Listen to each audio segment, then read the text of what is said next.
So we have a question from a Major League Baseball team, right?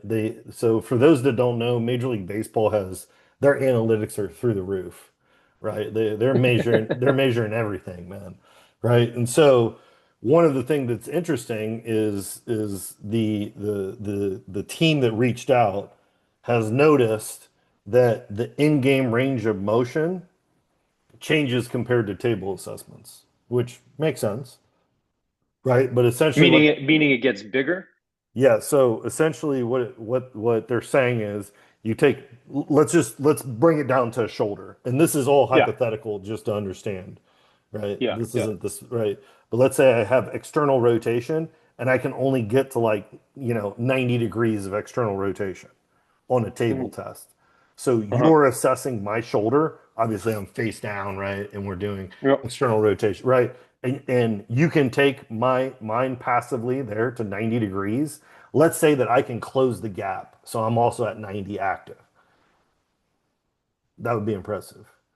That would be impressive. Yeah, but let's say okay, so there's no gap in ratio.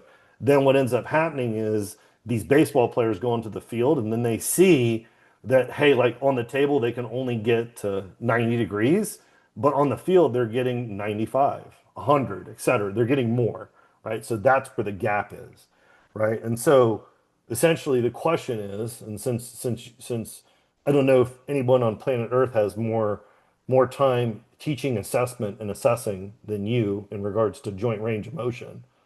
Like, what is Hmm. like? Does that mean Yeah, so anything? I think there's a couple of points to be made there with respect to this question.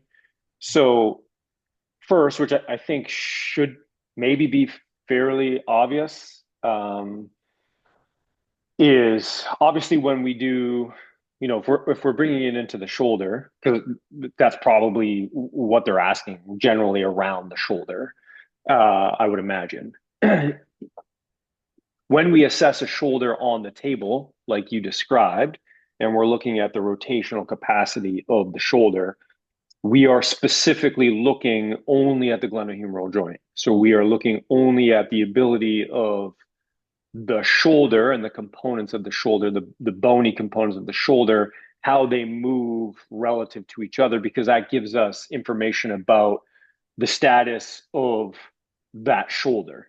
Okay. And so when you talked about, passive range and active range and the gap, um, really what we're looking at is we're looking at, what is the end of passive range, meaning like how much can the shoulder be moved? Okay. And then how much can this athlete move that shoulder themselves? I think it's also worth mentioning that you go into that assessment with sort of the funnel of understanding of what this athlete does. So if this athlete is a baseball pitcher or a baseball player, obviously this is their dominant shoulder, you're going to go into that assessment, knowing the parameters of that, right? So generally we know that, in a pitching shoulder, it's not unheard of to have passive external rotation of 110 degrees. You know what I'm saying?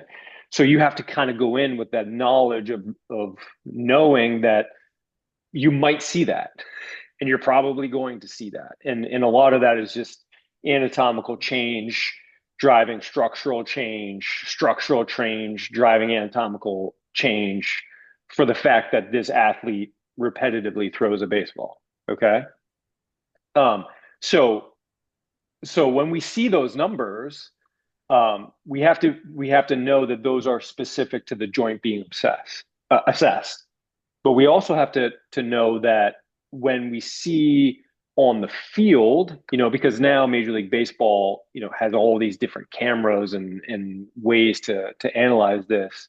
And so I believe there's a view, if we're talking about a pitcher, for example, there's a view from above where you can kind of see the pitcher's arm cocked back, right? And they have those high speed cameras so you can put a measure on that, and you might see like 140 degrees of external rotation, which is 30 plus degrees more than what you would see on the table. Well, we have to also understand that that is measured within dynamic movement. So, the fact that there's a lot of factors in dynamic movement that are contributing to that. Now you're also there's spine motion involved in that. There's hip motion involved in that. There's trunk rotation involved in that. Scapular motion involved in that.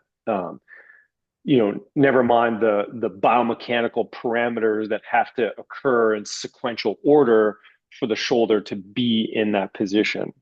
So ultimately, what we're measuring there is two different things.